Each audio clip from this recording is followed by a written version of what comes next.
Локалната самоуправа на Зрновци ги изготви проектите за приоритетно асфалтирање на локални патишта и улици во населените места, а што е дел од програмата за изградба на сообраќајната инфраструктура во општината.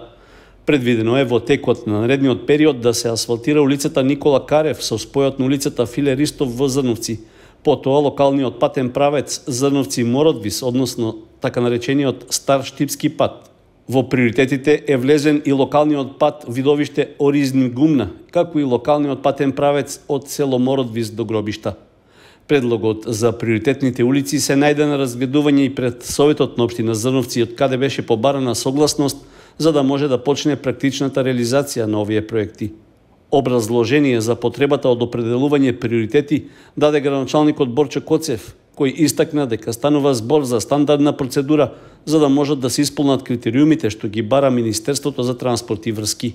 Веќе година и 2-3 месеца општина Зрновци постапуваше по проектите кои што беа аплицирани во Министерството за транспорт и врски за реализација на програмата за асфалтирање на локални патишта и улици.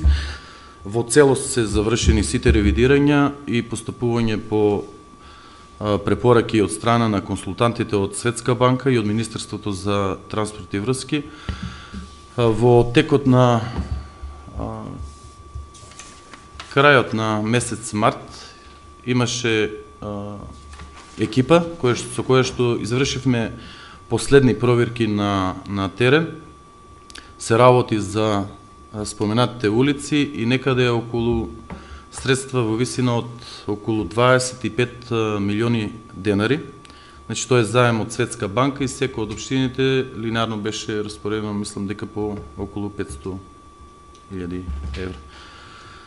Нашата работа е комплетно завршена, изготвени нови сообраќајни решенија по основ на овие аплицирани улици, постапено од страна на инженер сообраќаец, се е препратено најверојатно и по нијно упатство треба ни одлука за приоритети.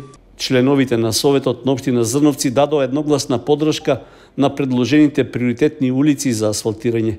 Градоначалникот Коцев дополнително информираше дека се очекува во текот на мај Министерството за транспорт и врски да почне тендерска постапка за избор на изведувач на градежните работи. Со тоа, во текот на летниот период ќе можат да се реализираат приоритетните проекти, за кои, иако било предложено да се раздвојат посебно, сепак било прифатено барањето од општината приоритетните улици да се комплетираат заедно во пакет.